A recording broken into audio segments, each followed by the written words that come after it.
The air in the back room of Clarice's Touch, a once thriving salon turned family relic, smelled faintly of old lavender oils and worn-out dreams. Isabella Monroe, now 27, wiped her hands clean of leftover soap suds after helping her mother close the rarely visited shop for the day. Her hair was tied in a messy bun, curls escaping rebelliously to kiss her cheeks, and her hands bore the dry, cracked texture of a woman who'd long shelved her own dreams to support her family. Her mother, Clarice Monroe, a widow who once built the most talked-about salon in Boston's Dorchester district, had become a quiet, fragile woman since her husband's death a decade ago. Clarice often sat at the window these days, lost in memories, humming old jazz melodies that once filled their living room with life. Isabella had always wanted more, not out of vanity, but out of hope. She used to dream of a beauty line that catered to women who looked like her mother, smelled like lemongrass, and had strength folded into every wrinkle. But every day, bills waited to be paid, and dreams took a back seat to reality. That evening, Isabella's life took a detour. She had been invited to a college networking gala at a downtown hotel through an alumni program. It was supposed to be a dull, polite event with canapes and stiff suits, but that's where she saw him. Daniel Everett. Tall, clean-shaven with sharp blue eyes that seemed to notice everything and everyone, Daniel wasn't just another face in the crowd, he was the crowd. He was the youngest VP at Everett Holdings, one of Manhattan's most influential real estate firms, and the son of billionaire Gerald Everett, who was rumored to own property from Fifth Avenue to Dubai. Their worlds couldn't have been more different, Isabella with her second-hand dress stitched by her mother, and Daniel with a silk tie worth more than her month's rent. Yet when she accidentally knocked over a glass of cranberry juice onto his blazer, her mortified apology sparked more than just a chuckle, it sparked curiosity. Their conversation flowed that night like two rivers that had always been meant to meet, and when she left, he asked for her number, despite the murmurs from those watching. Over the weeks that followed, Daniel and Isabella slipped into something dangerously close to love. He was enchanted by her depth, how she saw the world not through ambition but empathy. Her laugh wasn't forced, her opinions weren't filtered for effect, and she didn't fall at his feet like most women in his circle. She, in turn, was captivated by how he listened, how he never dismissed her small ideas, and how he made her feel like she mattered beyond appearances. He'd take her on late-night walks around Boston Harbor, surprising her with her favorite Thai food, and once drove 6 hours just to visit her when Clarice fell ill. Though their relationship raised eyebrows, especially from Daniel's cold and aristocratic mother Vivian Everett, who saw Isabella as charming but clearly temporary, he didn't care. Or so Isabella believed. When Daniel invited her to spend Christmas with his family at their winter estate in Vermont, she saw it as a sign that what they had was real. But while the fires inside the estate burned warmly, there were colder embers kindling beneath Vivian's poised smiles and Daniel's tightly clenched jaw. And as Isabella stood beside him in front of the roaring fireplace that snowy night, unaware of the calculated games playing behind silk curtains, she had no idea that her perfect fairy tale had already started to rot from the inside. Daniel Everett's childhood could be described in just 3 words: cold, structured, and pressurized. Raised in a penthouse overlooking Central Park, Daniel never once built a snowman or chased fireflies. His father, Gerald Everett, a steel-jawed real estate tycoon, believed children should be seen once a week and heard only when spoken to. Their mansion had more security cameras than family photos. His mother, Vivian, a porcelain-faced woman obsessed with appearances, dictated his life like a corporate schedule: piano lessons at 7 o'clock, etiquette at 8 o'clock, followed by business reading with his tutor. There were no late-night stories, no video games, and certainly no allowance unless you presented a detailed investment plan. The only real warmth Daniel ever remembered was from their longtime housekeeper, Miriam, who slipped him chocolate and whispered bedtime stories of simpler lives. In his teenage years, Daniel became obsessed with breaking out, not to rebel, but to escape suffocation. And when he got accepted into Columbia University, he chose to live in the smallest dorm with strangers just to breathe. His academic excellence made headlines, but it was his charm, quiet confidence paired with undeniable magnetism, that made him the most sought-after name at business networking events before he was even 23. When Isabella entered his world, she was the opposite of everything he knew: unfiltered, modest, and entirely uninterested in his money. She didn't ask what he drove or what properties he owned. She asked what made him smile. That night at the gala, he expected polite conversation, but instead, he got questions like, "What would you do if money didn't matter?" and "Do you ever just sit under the stars without a goal?" She wasn't there to impress, she was there to connect, and for the first time, Daniel felt like someone was truly looking into him, not at him. In the following weeks, he found himself skipping Friday meetings just to pick her up from work, walking her back home, and even helping her mother fix a leaky sink. He never told anyone, not even his closest business associates, how much joy it gave him to spend hours in her mother's outdated kitchen, learning how to make goat pepper soup and helping fold towels at the salon. Their lives were not synchronized by wealth or status, but by a growing rhythm that made Daniel feel human. But while love bloomed, so did Vivian's discontent. A woman who'd handpicked every associate, every charity dinner guest, and even Daniel's last 2 girlfriends, would not allow a salon girl from Dorchester to tarnish the Everett brand. She began making quiet moves in the shadows, reaching out to someone she believed could fix Daniel's romantic distraction before it spread into scandal. Their love story became one of whispered defiance and quiet rebellion. When Daniel proposed during a spontaneous trip to Paris, beneath twinkling lights by the Seine, ring bought from a street jeweler because Isabella didn't care for diamonds, he did so without permission, without announcement, and without the Everett family's knowledge. Isabella had hesitated, not because she didn't love him, but because deep inside, she feared she would always be seen as not enough by his world. But Daniel swore to her under that starlit sky that their love was stronger than bloodlines, deeper than legacy. For a while, it was. They returned to Boston, engaged and glowing, and began apartment hunting not in Manhattan, but in a brownstone she loved in Cambridge, somewhere between her old neighborhood and his corporate world. The media didn't know about their engagement yet, but whispers were brewing among Everett Holdings board members. Still, Daniel didn't care. He cut ties with shallow acquaintances, limited his visits to his parents, and began talking about setting up a community foundation with Isabella, something small, with real impact. For the first time in years, his life had purpose beyond profit. But they both failed to see the subtle manipulations forming behind the scenes, calls being made, files being drawn, introductions arranged. Because for Vivian Everett, love was a weakness. And she had no intention of letting it win. Their wedding wasn't the lavish spectacle most expected from an Everett heir, it was a modest yet heartfelt ceremony held in a rose garden on the outskirts of Boston. Only close friends and family attended, though the absence of Daniel's parents sent a clear message to everyone present. Clarice wept as she walked Isabella down the aisle, her daughter radiant in a simple ivory gown, her curls pinned delicately with her late father's cufflink turned into a brooch. Daniel looked both proud and nervous, unsure whether he had truly escaped the legacy he was born into or simply delayed its reckoning. Their vows were personal, raw, and emotional. Isabella promised love that didn't demand perfection, and Daniel swore to always choose her, even when the world expected otherwise. After the ceremony, they danced under strings of paper lanterns, kissed amid laughter, and toasted with apple cider instead of champagne. That night, in the small apartment they'd rented in Cambridge, they shared whispered dreams about children, building a life from scratch, and maybe opening a wellness center someday that would combine Clarice's old salon techniques with Daniel's business sense. For the first time, Isabella believed that fairy tales could be real, even if they looked nothing like the glossy ones on magazine covers. But the early months of their marriage weren't all golden evenings and long walks. Reality came fast and hard. Daniel's responsibilities at Everett Holdings tripled after his father pulled funding from 2 major international deals, blaming Daniel's domestic distractions. He now had to prove himself all over again, working longer hours and traveling more frequently, while Isabella stayed home tending to their rented apartment and caring for Clarice, whose health was beginning to falter. Despite the emotional distance beginning to stretch between them, Isabella refused to complain.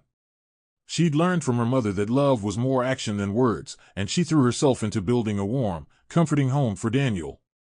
She found part-time work at a nearby organic skincare store, slowly experimenting with herbal blends from her childhood, secretly crafting what she hoped would one day become her brand. Meanwhile, Daniel, once so open and attentive, started missing meals, stopped returning texts, and grew more irritable, snapping at her for minor things like asking about his meetings or trying to join him at company galas. She excused it all as pressure, reminded herself that love was patient, and stayed silent even when loneliness started creeping in like cold drafts under the door. The real shift came subtly. At a corporate fundraiser hosted by Everett Holdings, Isabella made her first appearance in weeks beside Daniel, wearing a navy blue dress she'd saved for months to buy. She smiled graciously at unfamiliar faces and tried to remember names Vivian had once criticized her for forgetting. But it was clear she didn't belong. The wives of board members exchanged veiled glances and whispered behind fluted glasses, their manicured smiles never quite reaching their eyes. Isabella stood like a delicate brushstroke in a room full of marble statues. Daniel noticed, but he said nothing. That night, she asked him directly, "Do I embarrass you?" And though he denied it, the pause before his answer spoke louder than any words. Weeks later, the final blow came when Isabella received a call from Brielle, Daniel's cousin and one of the few people who had accepted her without judgment. Brielle, kind-hearted but observant, mentioned that Vivian had been introducing Daniel to a new assistant at the office functions, a woman named Vanessa Blake, described as poised, striking, and disturbingly ambitious. Isabella's heart didn't break immediately, it fractured, slowly and painfully. She didn't confront Daniel then. Instead, she waited, prayed, and convinced herself that her husband, her partner, would remember the vows they once whispered beneath paper lanterns. But deep down, an ache had begun, one that wouldn't be soothed with silence. Vanessa Blake walked into Everett Holdings like a storm cloaked in silk. With piercing hazel eyes, impossibly smooth skin, and a voice that moved like honey but stung like whiskey, she was not just noticed, she was remembered. She had been personally recommended by Vivian Everett under the guise of streamlining operations, but her real assignment was much more precise: dismantle Daniel's devotion to Isabella, brick by brick. Vanessa wasn't new to these games. She had a history of attaching herself to power, studying the emotional cracks in her targets, and inserting herself with surgical precision. Within 2 weeks of starting, she was no longer just Daniel's executive assistant, she was his confidant. She brought him protein shakes when he skipped meals, reminded him of meetings before his calendar did, and lingered a little too long when adjusting his tie. At first, Daniel was indifferent. He loved Isabella, or at least the version of her that once lit up his evenings. But Vanessa's charm was strategic, she didn't chase, she circled. She listened to Daniel vent about the pressures at home, about Clarice's growing health issues, about Isabella's emotional distance, never once mentioning that Daniel had become the one who created it. At home, Isabella felt the changes even before she had a name to assign them to. Daniel's phone was suddenly always face down. He began taking late calls in the kitchen and would silence his notifications with a guilty flick whenever she walked by. Their Friday game nights became Daniel's overtime catch-ups, and even the weekends were now booked with impromptu client meetings. Isabella's intuition screamed, but she buried it beneath the weight of hope. She'd spent her life watching her mother carry heartache with dignity, and she believed she could do the same. But the silence grew louder. One evening, she brought Daniel his favorite ginger tea as he worked in their living room. Instead of a thank you, he barely looked up. "I'm trying to concentrate," he muttered. When she softly asked about the gala she'd seen on a social media post, one he had told her was postponed, he snapped, "Must everything be about what you don't get invited to?" The words hung in the air, sharper than any slap. Isabella said nothing. She quietly walked to the bedroom, closed the door, and let silent tears soak the pillow that still smelled like him. Meanwhile, Vanessa's plan continued with venomous precision. She made herself indispensable in Daniel's world, first in scheduling, then in strategy, then in subtle emotional territory. She took note of the way his shoulders tensed when he spoke about his mother's disapproval, the way he craved validation, the way he felt emasculated whenever he was questioned. And she fed all those things back to him in doses that made her seem like the only one who understood. She never outright insulted Isabella, not at first. Instead, she planted seeds like, "You seem stressed. I hope everything's okay at home, or you deserve someone who supports your ambition without weighing you down." She would bring files to his apartment late at night under the excuse of emergencies and linger just long enough for questions to form but not long enough to be accused. Daniel started to enjoy her company, not because he wanted her, but because she was easy. Predictable. She didn't challenge him, didn't talk about their future, didn't bring up babies or doctor appointments. She was air-conditioned escape from the firestorm brewing at home. And though Daniel didn't know it yet, he was already cheating, not with his body, but with his emotional loyalty. And that, as Isabella would later learn, was betrayal in its purest form. It was a rainy Tuesday morning when Isabella sat in the cramped restroom of the organic skincare store, her trembling hands gripping the pregnancy test like it was a live wire. She had been feeling off for weeks, waves of nausea, tender breasts, fatigue that seemed to drain the life from her bones, but she chalked it all up to stress. Still, something deeper had stirred within her, something only a woman deeply attuned to her body would sense. And when those two pink lines appeared, clear and undeniable, her heart froze. For a moment, there was silence, pure and heavy, as if the world paused to let her absorb the revelation. She sat on the cold tile floor, test in one hand, the other wrapped protectively around her belly as tears welled up, not from fear, but from fierce, unrelenting love. She was going to be a mother. Despite all the emotional distance, the late nights, and Daniel's silence, this child was real, proof of something that once burned bright between them. This wasn't just hope, it was life. That evening, Isabella transformed their modest apartment into something warm and intimate. She laid out candles, cooked Daniel's favorite, rosemary chicken with mashed garlic potatoes, and placed a tiny note card next to his plate that read, "You're going to be a father." Her heart beat with cautious excitement, a mixture of fear and faith swirling within her. She imagined his face lighting up, the old Daniel breaking through the shell he'd become, maybe even wrapping her in his arms like he used to when they talked about their future kids. But hours passed. The food went cold. The candles died down to waxy puddles. Daniel never came home. He had told her earlier that he'd be out late finalizing an investor proposal, but Isabella had already started to suspect that investor was code for Vanessa. She tried to stay awake, kept checking her phone for a call or a message, but none came. When the clock ticked past midnight, she sat at the edge of their bed, her fingers resting gently over her belly, whispering, "I'll love you, even if he won't." It was her first conversation with the child. And it was more comforting than any she'd had with her husband in weeks. The next morning, Isabella woke to find Daniel in the kitchen, sipping coffee and scrolling through his phone. She hesitated before walking over, her heart pounding, still hoping the dinner setup from last night had spoken louder than words. But he didn't even mention it. With a shaky breath, she handed him the note card again. He read it, blinked, then looked up with a face void of warmth. "You're pregnant?" His tone was flat. She nodded slowly, her hands nervously intertwined. Daniel let out a short laugh, not of joy, but disbelief. "Is this some kind of joke, Isabella? You're telling me this now, after everything?" Her eyes widened. "What do you mean, after everything?" But Daniel didn't answer. He walked away, grabbing his keys, muttering, "I can't deal with this right now," before slamming the door behind him. Isabella stood frozen in the quiet of their apartment, her heart fractured, tears tracing silent paths down her face. The child she thought might pull them back together had only widened the canyon between them. She looked down at her belly again, placing both hands over it protectively, whispering more firmly this time, "Don't worry, my love. I've got you. Even if it's just me." And with that, her resolve began to quietly awaken. The days that followed were a haunting blur of cold silences and carefully calculated cruelties. Daniel became a stranger in their home, coming in late, leaving early, barely acknowledging Isabella's presence except to throw sharp questions or dismissive remarks her way. He no longer touched her, not even accidentally. He didn't ask about her doctor appointments, didn't comment on her fatigue, or the soft swell beginning to form beneath her clothes. And every time she tried to engage him, to ask what had changed, what she had done to deserve the emotional exile, he deflected with irritation.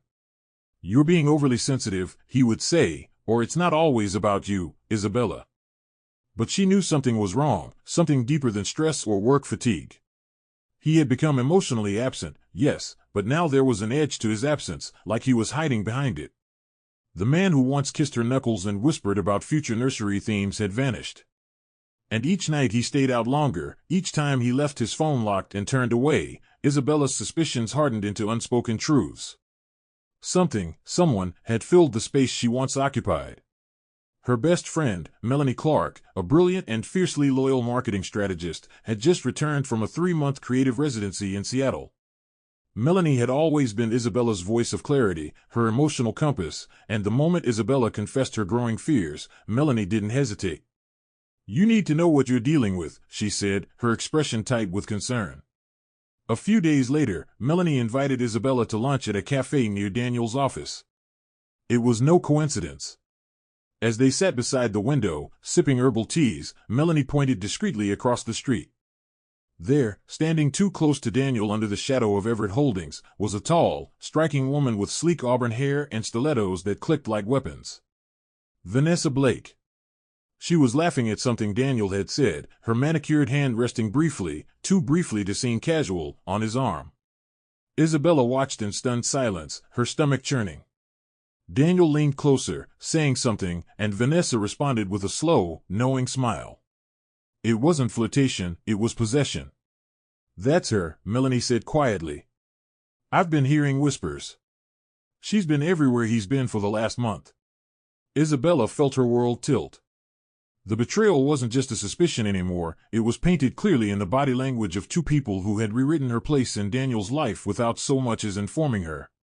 That evening, Isabella confronted Daniel, not with accusations, but with pain. "Who is Vanessa to you?" she asked quietly as he stepped into the apartment, coat still on. He froze, blinked, then smirked. "She's my assistant," he said too quickly.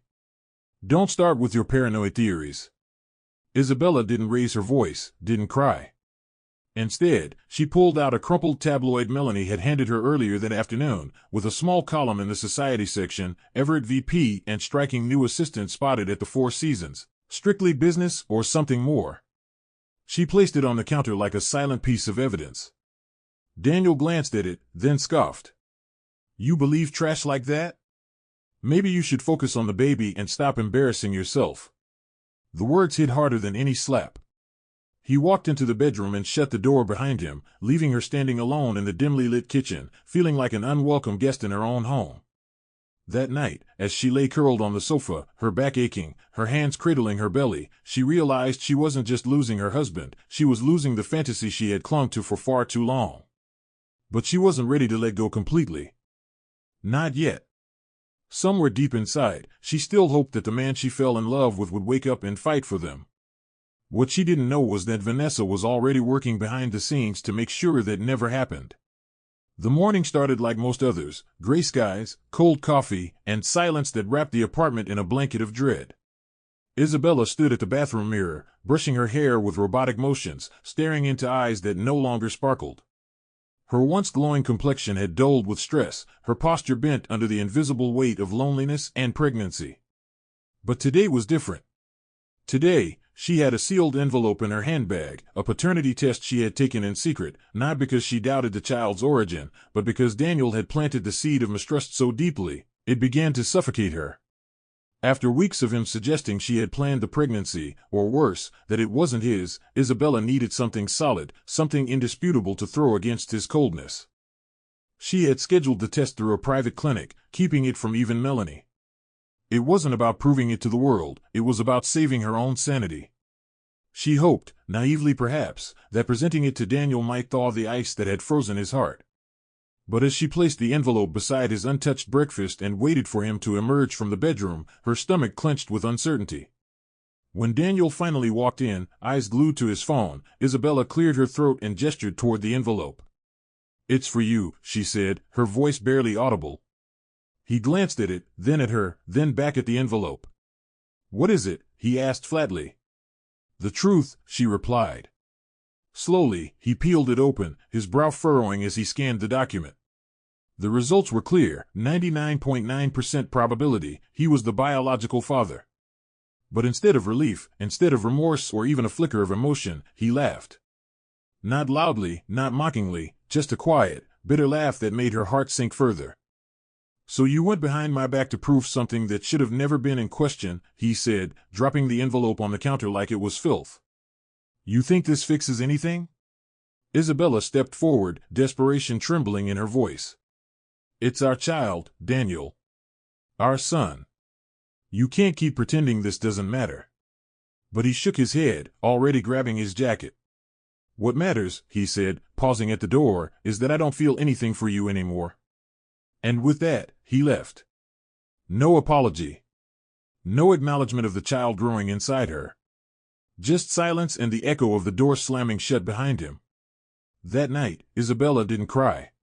Not because she wasn't broken, but because she had no tears left to shed. She lay in bed, hands over her belly, whispering promises to the life inside her. You will be loved.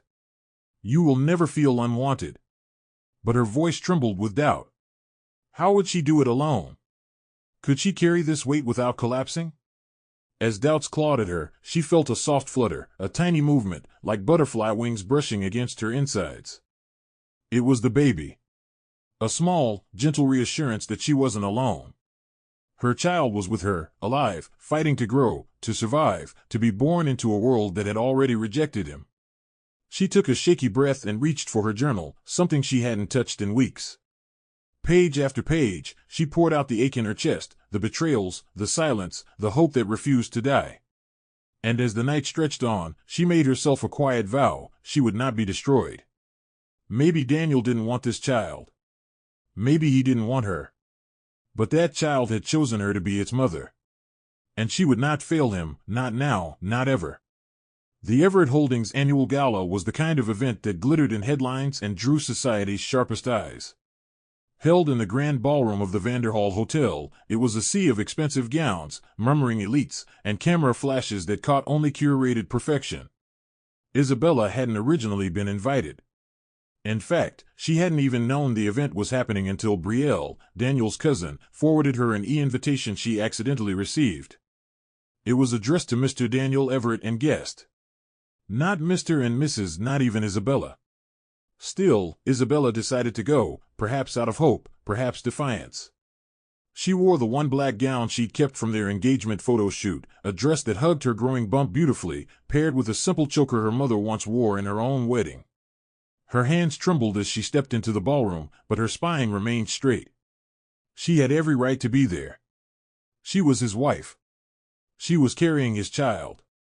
What she didn't know was that the night would not end with reconciliation or warmth, but with the cruelest unraveling of her heart before a room full of eyes. When she finally spotted Daniel, he wasn't alone. He stood by the champagne bar in a perfectly tailored navy tuxedo, smiling, genuinely smiling, as Vanessa Blake, in a dazzling emerald dress, leaned in to whisper something that made him chuckle. Isabella's breath caught.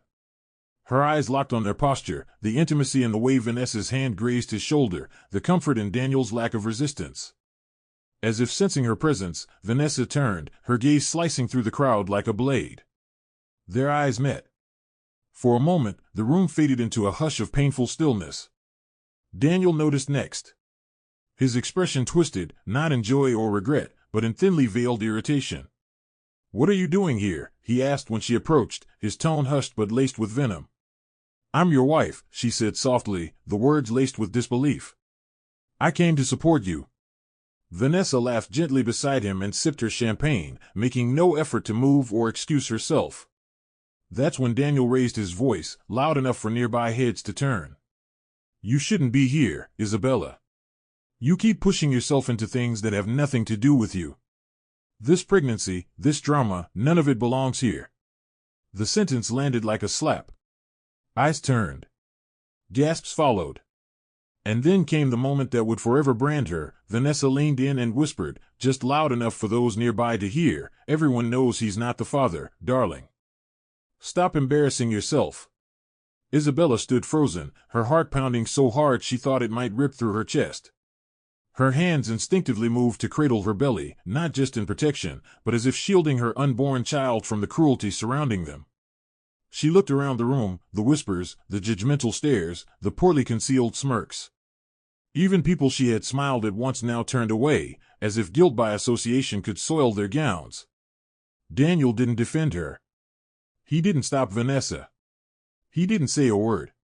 He simply took a sip of his drink and turned his back. That was the moment her illusion shattered. Not quietly, not in pieces, but like glass crushed under 1,000 feet.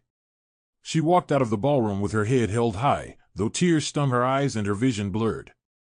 The cold night air outside bit at her skin, but it was kinder than the people inside. As she stood under the glowing streetlight, her heels in hand, mascara streaking down her cheeks, she realized the truth: she was no longer trying to save her marriage. She was trying to survive it. And from that night on, something in her heart began to shift, not into hate, but into resolve. This wasn't the end. This would be the beginning of the woman she was meant to become. The silence in the hospital room was deafening, punctuated only by the faint beeping of monitors and the occasional muffled cry of a newborn in the ward beyond. Isabella lay motionless on the sterile white bed, her body aching and numb, yet her arms instinctively wrapped protectively around the tiny bundle resting against her chest. Baby Liam had come into the world with a soft cry and a full head of dark curls, his eyes the same haunting blue as Daniel's. But Daniel wasn't there. He hadn't answered her calls when labor began. Melanie had driven her through the pouring rain, gripping the wheel with one hand and Isabella's arm with the other as contraction after contraction racked her body. The birth was fast but brutal. And afterward, lying there exhausted and soaked in tears, Isabella clung to her baby boy as though he were the only oxygen she had left. The nurse had asked if she wanted to list a father on the birth certificate.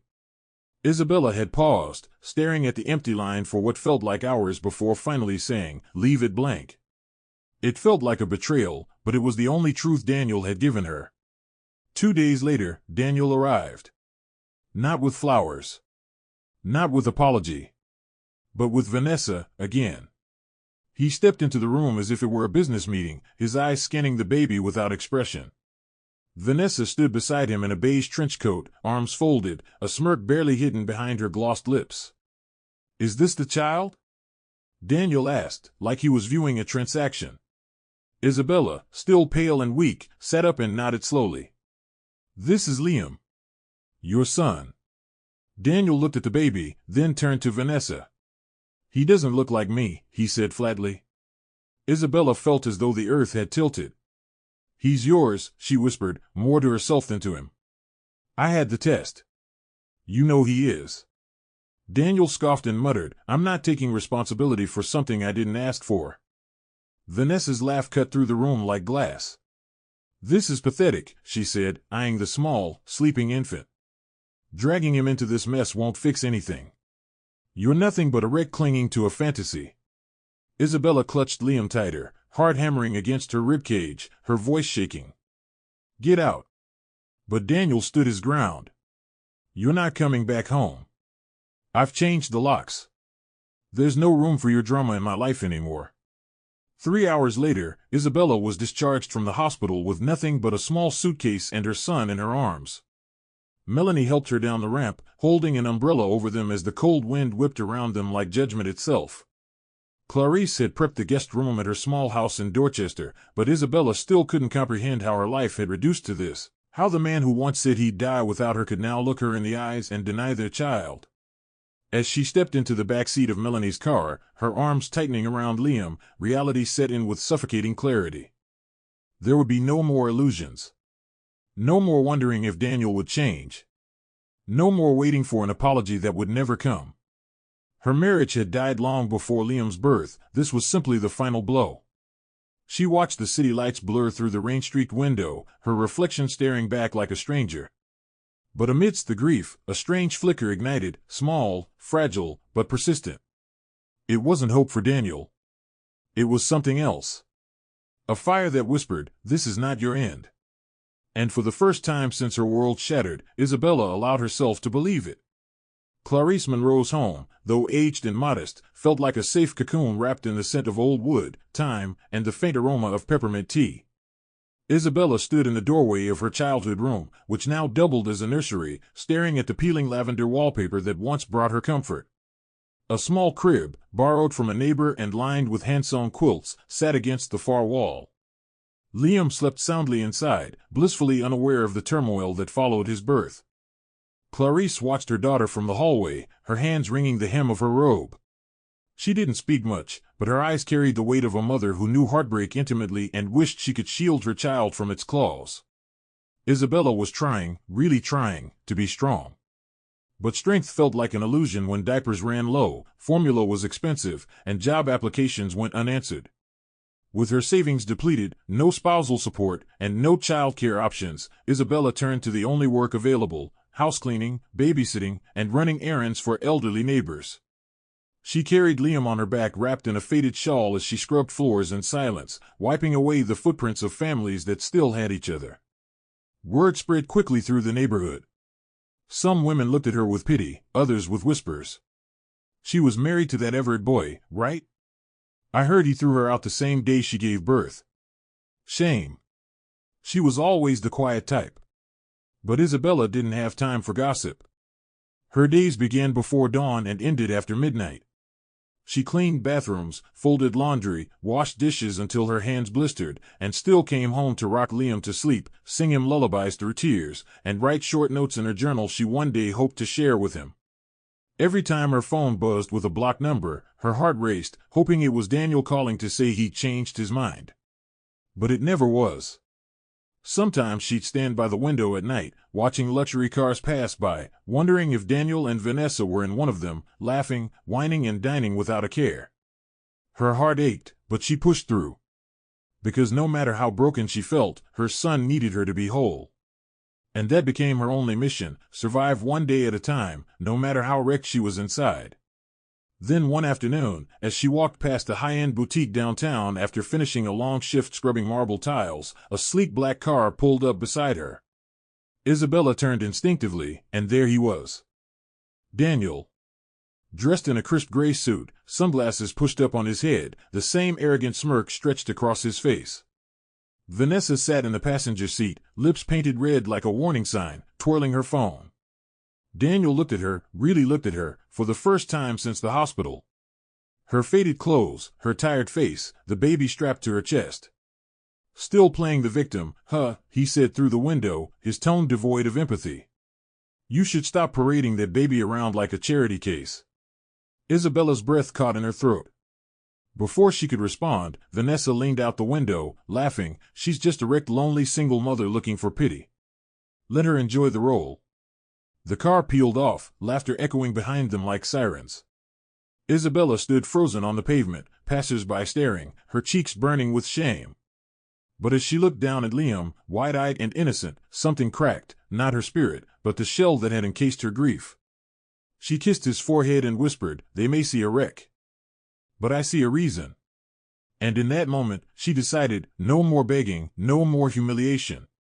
They had taken everything, except her will to rise. The small community center tucked between an old Baptist church and a thrift store became Isabella's unlikely refuge. Every Wednesday morning, she strapped Liam securely against her chest and walked 2 miles to attend a free therapy group for single mothers. The modest room had cracked floors, folding chairs, and cheap plastic flowers on the windowsill, but inside it brimmed with shared pain, quiet resilience, and the kind of warmth no mansion could ever offer. At first, Isabella didn't speak, she simply listened. To the woman whose husband abandoned her after she lost their second child. To the teenage girl raising twins alone after her family disowned her. To the immigrant mother struggling to find work while sleeping in shelters. Their stories didn't minimize Isabella's own suffering, they mirrored it, amplified it, and helped her realize she wasn't broken. Just bruised. Over time, she opened up. She spoke about Daniel, about the betrayal, the denial of her child, the public humiliation, and how she now cleaned toilets just to afford formula. Every time she spoke, her voice grew steadier. Every tear she shed carved space inside her for strength. And within that circle of broken women, Isabella began to feel whole.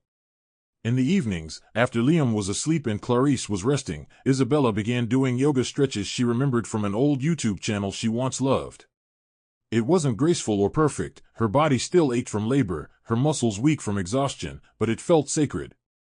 Each breath, each pose, was a silent declaration, I am still here. She borrowed books on healing and self-discovery from the public library and devoured them like scripture. And through one of the counselors at the support group, she was introduced to Dr. Eliana Reese, a private therapist who took on Isabella's case pro bono.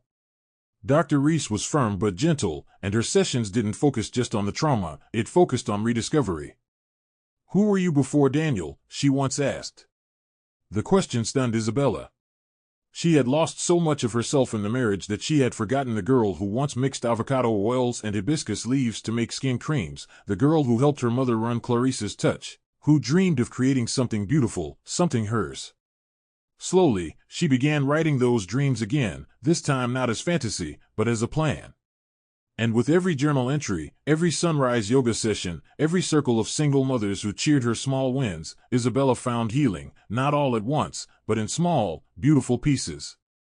Inspired by the stories she'd heard and her own burning desire to reclaim her voice, Isabella started experimenting with skincare again in her mother's small kitchen. She borrowed ingredients from the grocery store where she occasionally helped stock shelves: lavender, shea butter, turmeric, tea tree oil, and returned to the recipes her mother once used in the salon. It was messy and imperfect. Some nights she spilled oils, others she fell asleep before completing batches, but something about mixing creams by hand brought her peace. She offered the first samples to her support group friends, who marveled at how soft their hands felt. "You could sell this," Angela, a young mom from the group, had said. "Seriously, Izzy. This is magic." Those words lit something in her. She didn't have capital, a brand, or even a logo, but she had something more important: purpose. Every cream she made, every oil she bottled, became a metaphor for her journey. Healing wasn't a straight path, it was messy, like melted wax and stubborn shea that took hours to mold. But just like her life, it could be transformed into something useful, even beautiful. And in the quiet of those long nights, as Liam slept nearby and Clarice hummed her old jazz tunes in the living room, Isabella felt the flicker of something she hadn't felt in months: hope. It was faint, still fragile, but undeniably alive. The walls of Daniel Everett's penthouse no longer felt like triumph. They felt like an echo chamber of a life he pretended to enjoy. The polished floors, the granite countertops, the breathtaking skyline view, none of it silenced the growing restlessness that followed him from room to room. Despite being promoted to executive director at Everett Holdings, he found himself increasingly detached from the success he once idolized. Vanessa was always around now, practically living with him, throwing lavish rooftop parties, shopping endlessly with his black card, and inserting herself into every aspect of his image. At first, her confidence and calculated charm had felt intoxicating. But lately, he caught her on the phone speaking in coded conversations, whispering in languages she hadn't mentioned she spoke, and brushing off questions with a kiss or a smirk. He tried convincing himself it was just his paranoia, a side effect of stress. Yet the feeling persisted. She now controlled his calendar, blocked certain messages, even dismissed his assistants on a whim. And worst of all, the hollow pangs of guilt about Liam, his son, kept resurfacing in the quietest moments, gnawing at the pieces of his soul he hadn't yet sold to pride. Vivian Everett, Daniel's mother, had become increasingly skeptical of Vanessa despite orchestrating their initial introduction. When Daniel brought Vanessa to a formal Everett family charity dinner, Vivian noticed her flaunting attitude and loud designer choices: too much cleavage, too much perfume, too many careless remarks about lesser people. She watched Vanessa flirt with one of Gerald Everett's longtime business partners and belittle the waitstaff, and for the first time, Vivian saw not an elegant solution, but a social liability. She pulled Daniel aside the next day and asked pointedly, "Do you really think someone like that will elevate your life? Or your future?" But Daniel brushed her off, muttering something about not wanting to discuss family politics. Privately, though, her words stuck with him. Especially now that things with Vanessa no longer felt exciting but suffocating. Every time he opened social media, he was tagged in photos of himself and Vanessa at events, pictures he didn't remember agreeing to, captions written like they were a fairy tale power couple. Yet behind closed doors, Vanessa snapped more frequently, accused him of still having feelings for that charity case, and threw shade any time Liam's name accidentally slipped from his lips. His world, once pristine and controlled, was beginning to crack beneath the weight of the lies he helped build. Meanwhile, in the quiet sanctuary of Dorchester, Clarice sat across from Isabella one evening as the sun dipped below the horizon, casting long golden shadows across the modest living room. Liam lay curled against Isabella's chest, nursing softly, his tiny fingers wrapped around a lock of her hair. Clarice's voice was hesitant but firm. "I know he doesn't deserve it, Izzy. Not after what he's done. But sometimes, people only wake up when they're forced to see the truth in front of them." Isabella looked up, confused. Clarice continued, "He needs to see his son. Not in a courtroom. Not in a headline. But face to face. You've done your part. Let him see what he's denying." Isabella resisted at first, terrified at the thought of more humiliation. But Clarice's logic was steady, wise. Closure doesn't come from waiting. Sometimes, it comes from knowing you tried, even when they didn't. That night, Isabella stared at Liam as he slept in her arms, and a quiet decision took root in her heart. She would go. Not for Daniel. Not to beg. But to give him one last chance to meet the life he tried to erase. The next morning, she packed a small diaper bag, dressed Liam in the soft blue onesie Clarice had hand-stitched, and made her way to Everett Holdings. She didn't know what she would say. She didn't know if he would even care. But she was ready. Not to win him back, but to close the door with dignity. The lobby of Everett Holdings gleamed like a cathedral of capitalism, towering marble pillars, pristine white floors, and glass walls that reflected status more than sunlight. Isabella stood there, small and composed, clutching Liam close to her chest as people in designer suits hurried past her without a glance. She wore a neatly pressed dress, the same navy blue one she'd saved for job interviews, paired with sensible flats. Her hair was pulled into a low bun, her face bare but glowing from her homemade turmeric cream. Liam slept soundly against her, unaware that he was the reason for this difficult pilgrimage. When she approached the receptionist and asked to see Daniel Everett, she was met with hesitation. But after a few moments of quiet stares, hushed whispers, and one long call upstairs, she was told to wait. Eventually, she was led to a private elevator that ascended silently to the executive floor. Her heart thudded with every passing level, not with hope, but with restrained anticipation. This wasn't about changing Daniel's mind. This was about standing in her truth, one last time. When the elevator doors opened, Vanessa was already waiting. She stood like a sentry, arms crossed over a sleek red blazer, lips painted with precision, and a knowing smirk that reeked of premeditated cruelty. "Well, look who dragged herself in," she said, her tone venom wrapped in silk. "You should have sent an email. We're very busy people." Isabella didn't flinch. She stepped out, holding Liam tighter, her eyes steady. "I'm here to see Daniel," she said firmly. Vanessa chuckled and motioned toward the glass office at the end of the hallway. "Be my guest." As Isabella entered, Daniel was seated behind his mahogany desk, fingers tapping on a keyboard. He looked up, surprised, then visibly annoyed. "What are you doing here?" he asked, his tone clipped. Isabella took a deep breath. "I'm not here to plead. I'm not here to argue. I just thought you should meet your son." She gently turned Liam so Daniel could see his face. The child blinked sleepily, cooing softly. For a fleeting moment, something passed over Daniel's expression, something unreadable. But it vanished as quickly as it appeared. Daniel leaned back in his chair, arms crossed. "And this is supposed to mean what, exactly?" he said, his voice like ice. "I already told you, I'm not interested in this mess." His words sliced into Isabella, but she stood her ground. "He's not a mess. He's your son. He deserves to know who you are, even if you've forgotten who you used to be." Vanessa entered then, walking with the air of a woman who owned the world. She looked at the child, then at Isabella, and laughed, openly, cruelly, without shame. "She's a wrecked, lonely single mother looking for pity," Vanessa said, her voice echoing off the glass walls. "Showing up here like a Lifetime movie. Honestly, it's pathetic." Daniel didn't correct her. Didn't flinch. He simply returned to his screen, typing away as if the mother of his child wasn't standing a few feet away, shattered. Isabella felt the heat rush to her face. Her lips trembled, not with weakness, but rage suppressed for far too long. She turned without another word, Liam still pressed against her, and walked away. The sting of the moment burned through her chest, but it didn't crush her.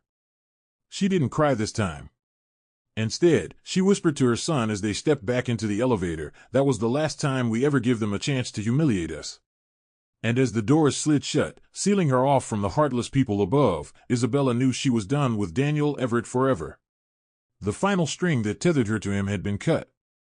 The wind was unusually warm for a Friday morning as Isabella pushed Liam's stroller along the uneven sidewalk of downtown Boston. The city moved as it always had, indifferent, fast-paced, a blur of strangers with somewhere more important to be. But for Isabella, every footstep felt deliberate, heavy with the finality of her decision. The humiliating encounter at Everett Holdings had been her last straw. She had spent nights since then staring at the ceiling of her mother's guest room, replaying Vanessa's words over and over. "She's a wrecked, lonely single mother looking for pity." But instead of allowing those words to chain her to shame, Isabella had let them become fuel. She had spent too long begging for scraps of love from someone who could barely recognize humanity in a child's face. She wasn't going to be a victim of Daniel's choices any longer. And as she stepped into the corner market to pick up diapers and formula, her eyes landed on a display near the checkout, rows of bright, colorful scratch-off lottery tickets. Something in her paused. Not out of belief, but instinct. She had exactly $2 left in her pocket after groceries. With a deep breath and a little shake of her head at her own foolishness, she picked one and added it to her small purchase. That evening, with Liam asleep on a pillow beside her, Isabella scratched the ticket with the corner of a spoon, expecting nothing. The numbers revealed themselves slowly, a row of zeros, then commas, then more zeros. She blinked.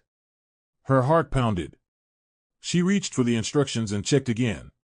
Match 3 and win the amount shown. She matched 3. $1,200,000.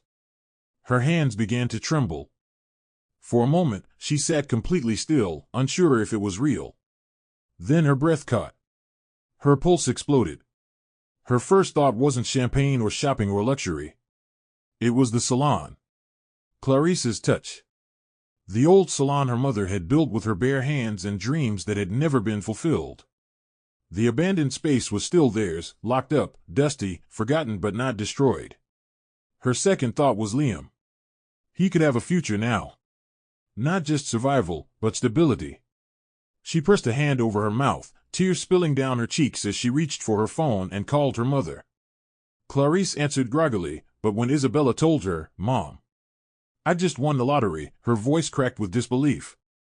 Silence followed, then a whispered, "Baby, what did you say?" And that night, for the first time in nearly a year, laughter returned to their home. Plans began the very next morning. Isabella, fueled by adrenaline and vision, dragged Clarice out of bed, not just to share the news but to bring her back to life. They visited the old salon space on Tremont Street, untouched for nearly a decade. The windows were fogged over, paint peeled from the front sign, and dust lay thick as memories across every surface. Yet beneath the decay was a heartbeat, a history, a chance to rise again. Clarice walked through the space slowly, her fingers trailing along the old reception desk, tears forming in her eyes. "This place was my world once," she whispered. Isabella looked at her, voice steady, "It will be again. But this time, we'll build it together. And better." Within days, contractors were hired, permits pulled, and Isabella began sketching branding ideas on scraps of paper. She wanted more than a salon, she wanted a sanctuary. A place for women like her, women who had been broken, shamed, cast aside, to come and feel beautiful again. She decided on the name, Crown and Grace. Because every woman deserved to wear a crown, even if the world never handed her one. As renovations began and the scent of fresh paint filled the air, Isabella stood in the middle of the empty space, Liam on her hip, and whispered, "This is for you. Everything changes now." And with that promise, her new life began. Not as a wreck, not as a lonely mother, but as a builder of empires. The grand reopening of Crown and Grace was nothing short of miraculous. What once stood as a crumbling shell of faded dreams had been reborn into a radiant sanctuary of warmth and elegance. Sunlight poured through the newly installed floor-to-ceiling windows, dancing across the polished wooden floors and walls adorned with floral murals hand-painted by local artists Isabella hired. The scent of lemongrass, lavender, and honey shea butter filled the air, instantly soothing every client that stepped inside. Clarice, now looking 20 years younger with joy returning to her spirit, greeted women at the door like royalty. And at the heart of it all was Isabella, standing tall in a tailored cream jumpsuit, her hair swept into a crown of curls, Liam strapped to her back, content and smiling.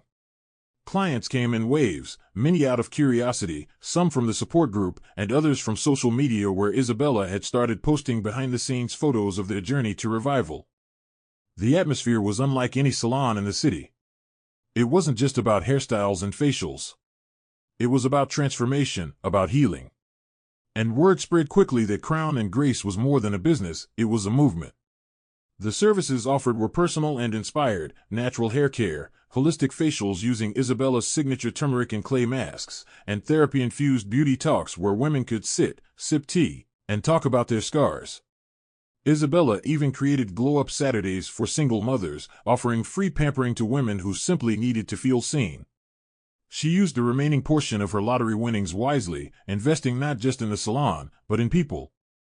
She hired women from the support group, single mothers from shelters, survivors of emotional abuse, giving them skills, jobs, and a place to reclaim their power. Each one had a story, and Isabella knew them all. She didn't just employ, she empowered. And her business reflected that authenticity. Clients began tagging the salon on Instagram and TikTok. Videos of transformations, physical and emotional, went viral. One post of a woman breaking down in tears after seeing her new look reached over 500,000 views in a week. Isabella's follower count soared. She wasn't just the girl who had once been left on the street with a newborn, she was now Boston's most talked about beauty entrepreneur with a purpose that resonated far beyond the salon walls. But her success didn't just draw admiration, it caught the attention of major voices in the beauty industry. A local lifestyle magazine did a feature on her, titling it From Rejected to Radiant, The Rise of Isabella Monroe. The piece went viral, landing her interviews, podcast invitations, and inquiries from potential investors. But Isabella remained grounded. She turned down offers that didn't align with her vision, refusing to sell her formulas or mass-produce her creams just for profit. She knew what made her brand special. It was personal, intentional, and built from pain turned purpose. One afternoon, as she stood in the middle of the salon after closing hours, Liam asleep on her office couch, Clarice by her side steaming towels, Isabella turned to her mother and said, "Can you believe it? This time last year, I was scrubbing marble floors in silence. Now, we've created something people feel in their souls." Clarice smiled, her voice filled with pride. "You didn't just build a salon, baby. You built a throne from the ruins they left you in." And as Isabella dimmed the lights and looked out through the glass doors into the glowing city beyond, she whispered to herself, "I'm just getting started." Isabella hadn't planned for expansion so soon, but when the waiting list at Crown and Grace reached nearly 300 names in just 4 months, she knew the vision had grown larger than its original walls. The calls started coming from other cities, women asking if there were branches in New York, D.C., even as far as Atlanta. But it was the request from Manhattan, just a stone's throw from where Daniel and Vanessa still lived in their glass tower, that gave her pause. She wasn't driven by revenge, but the thought of planting her flag in the same city that once tried to erase her stirred something in her. She visited the city quietly, walking through different neighborhoods, taking notes, visiting local vendors and spaces. And when she stepped into a modest 2-story building in Harlem with vintage charm, original wood molding, and a rooftop that kissed the skyline, she knew it was the one. Her vision was clear. The second branch of Crown and Grace would not only replicate her Boston sanctuary but also reflect the heartbeat of Harlem, bold, artistic, soulful. She signed the lease within a week and returned home with her heart pounding in equal parts fear and faith. To support the expansion, Isabella launched her handcrafted skincare line under the name Grace by Izzy, a nod to the identity she had forged through ashes.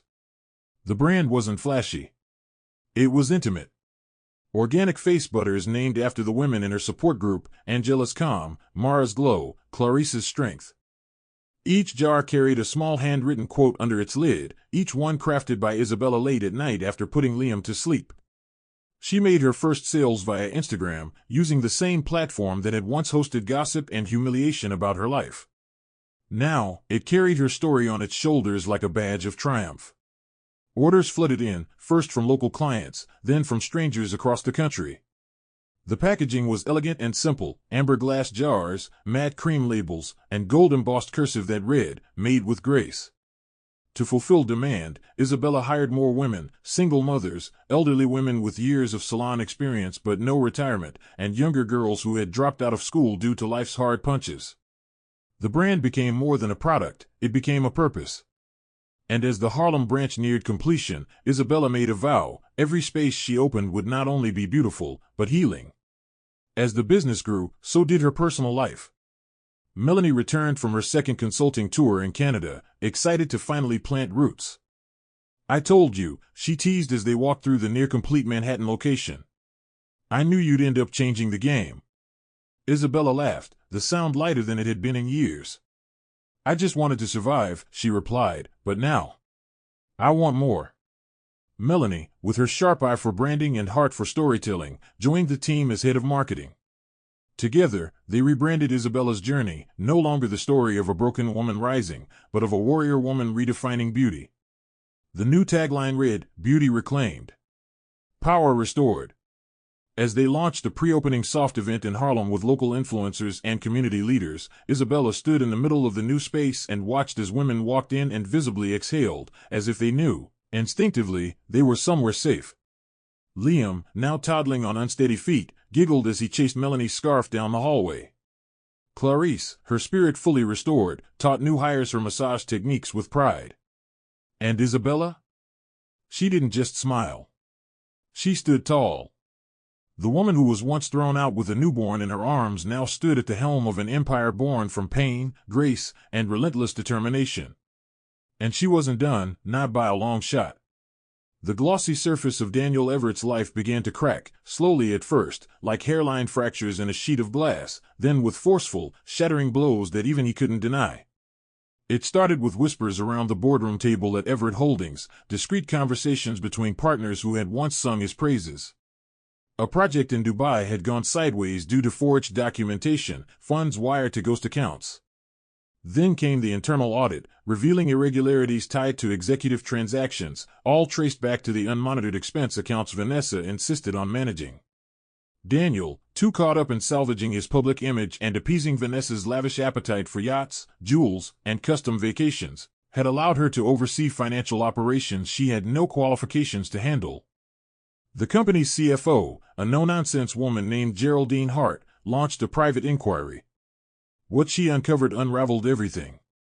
Vanessa had been siphoning money, cleverly, methodically, using shell companies registered in Daniel's name, ensuring every trail pointed directly to him. Overnight, his emails were frozen. Board members stopped returning his calls. And on a Monday morning that smelled like betrayal and bitter coffee, Daniel was escorted from the building while the media waited outside like vultures in tailored suits. Daniel returned to his penthouse, but even home no longer felt safe. The silence was different now, no longer a choice, but a sentence. Vanessa wasn't there when he got back. Instead, she had left a note scribbled in rushed pen on the marble kitchen counter, "Don't call me. Ever." You knew the game. Alongside it were receipts of luxury items sold for cash, her shoes, her jewelry, the bags she flaunted in his face. Gone too was the Porsche he bought her last winter, replaced in the garage by an oil-stained empty spot. He checked his accounts. Half were frozen, the rest had been drained. Every card declined. Panic set in like a cold sweat. How had he let this happen? In his arrogance, he had assumed Vanessa was a trophy. In reality, she had been playing chess while he played checkers, calculating, maneuvering, stripping him bare piece by piece. He tried to call his mother, Vivian, but even she didn't answer. He wasn't a son anymore, he was an embarrassment. Alone, stripped of fortune, and with the walls of his world closing in, Daniel finally sank into the couch where Isabella once used to leave notes, once used to wait for him with tea and hope. But there was no hope here anymore. Just silence and consequences. That night, Daniel sat in the dim glow of the living room, scrolling through news articles that tore his name to shreds. Headlines like "Everett Empire in Trouble" and "From Powerhouse to Pariah, Daniel Everett's Fall from Grace" filled the screen. But what caught his eye most wasn't about him. It was a featured article in a lifestyle blog titled "The Woman Who Rebuilt Herself, Crown and Grace's Second Location Opens in Harlem." There she was, Isabella, standing radiant in white, holding Liam, surrounded by women with joy on their faces. Her eyes no longer carried pain, just purpose. Daniel stared at the screen for a long time, jaw clenched, heart burning with a regret he hadn't allowed himself to feel until now. This wasn't just about being robbed. He had given up something irreplaceable.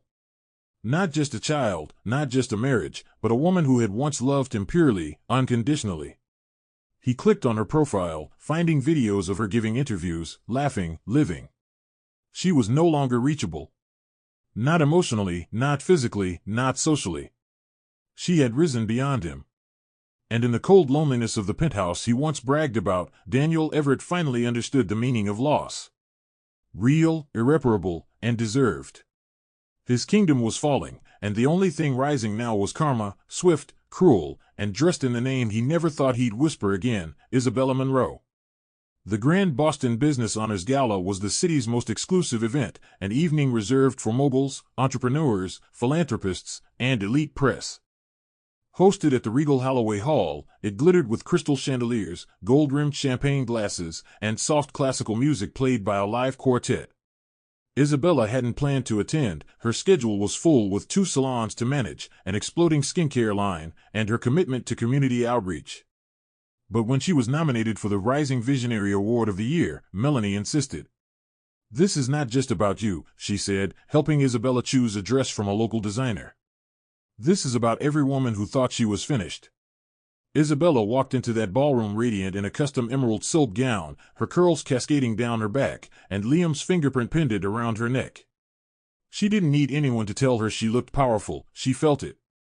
Her posture was effortless, her smile gracious, and when the event MC introduced her as a beacon of resilience and grace in the modern business world, the applause that followed wasn't out of politeness, it was reverence. Daniel Everett sat near the back, nursing a glass of untouched champagne he could no longer afford. He hadn't been invited, he got in on a +1 from an old colleague who pitied him. His once recognizable name was now whispered with caution, associated more with scandal than success. When he heard Isabella's name, he flinched. And when she stepped onto the stage, he almost didn't recognize her. The woman he once discarded stood regal under the lights, speaking eloquently about beauty, healing, and creating spaces where women could rise again. Her voice didn't shake. Her eyes didn't search for approval. She wasn't his wife anymore. She wasn't even the woman he left. She was reborn, untouchable, thriving, and so far beyond him that it stung more than any headline ever had. As she left the stage, award in hand, she made her way through the crowd with poise. That's when their eyes met. A brief moment. A breath caught. A flash of recognition and reckoning. He stood up, unsure if his legs would hold, and made his way toward her like a man chasing a memory he never fully understood. "Isabella," he said, his voice lower, hoarser than he remembered it being. She turned slowly, unfazed, eyes calm but unreadable. "I saw your speech," he said, forcing a weak smile. "You were brilliant." She nodded once. "Thank you." An awkward silence hung between them, and then he glanced at the award in her hand. "You've done well," he muttered. "Better than I ever imagined." She tilted her head slightly, her voice steady. "No. I've done better than you ever believed I could." Daniel lowered his eyes, but she wasn't finished. "This," she gestured around her, "was built from pain you thought would break me. You didn't just underestimate me, you dismissed me. And that's the only thing I'll thank you for." He opened his mouth to speak, but she stepped past him with grace that left him frozen. "And Liam," he called after her. She turned back once. "Liam has everything he needs. And more." Then she walked away, the weight of 1,000 apologies she would never hear dissolving in her wake. Daniel stood still, watching her disappear into the sea of admiration and celebration. In that moment, he finally understood what regret felt like, not as an emotion, but as a lifetime sentence. Morning sunlight spilled through the glass panels of Crown and Grace's newest flagship branch, a sprawling, light-filled space nestled between an art gallery and a wellness cafe in downtown Boston.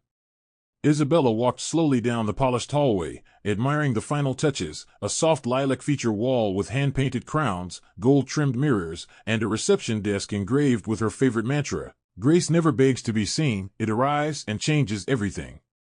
This was her 4th location in just under 2 years. What had begun as a desperate act of survival had transformed into a revolution of beauty, healing, and empowerment. Isabella stood still for a moment, overcome by the magnitude of how far she'd come. The launch day was set to be a community event, free services for single mothers, food trucks from local women-owned businesses, and a live panel on entrepreneurship. She had invited the women from her original support group and gifted them all positions as senior advisors or partners. Angela, one of the first women she'd met in group therapy, now managed the Boston branch. Mara, once a battered wife with no income, now ran Grace by Izzy's operations.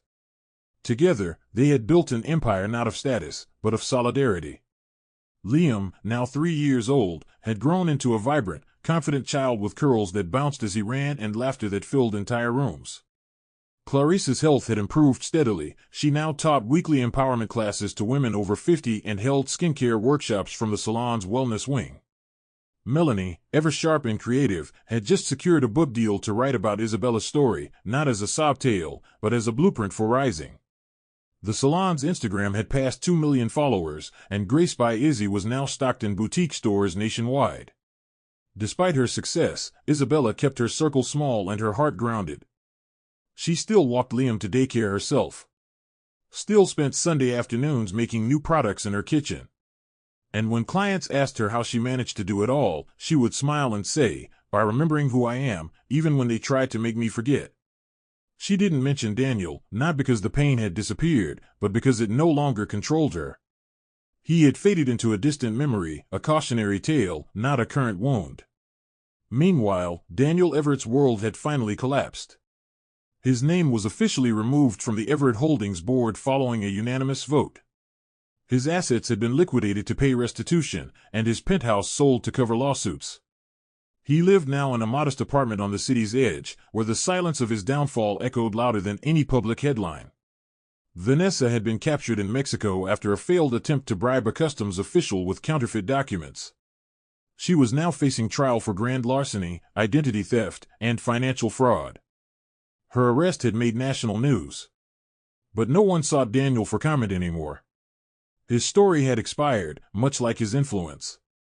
One afternoon, he stood at a pharmacy checkout line and caught sight of a glossy magazine cover that made his chest tighten. Isabella, radiant in white, holding Liam, under the headline "From Abandoned to Icon: How She Reclaimed Her Crown." He picked it up, skimmed the article, and read her quote, "Sometimes, the greatest revenge is simply becoming everything they said you'd never be." Daniel left the magazine on the rack, unable to carry the weight of his own reflection. That evening, he stared at the city skyline, now just lights he had no access to. And for the first time, he whispered into the empty room, "I lost the best thing that ever happened to me." But it was too late. The world had already moved on, and so had she.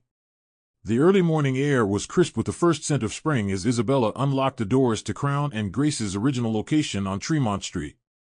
The sun bathed the storefront in gold, casting long streaks of light across the sidewalk like a divine reminder of all that had been reborn within these walls.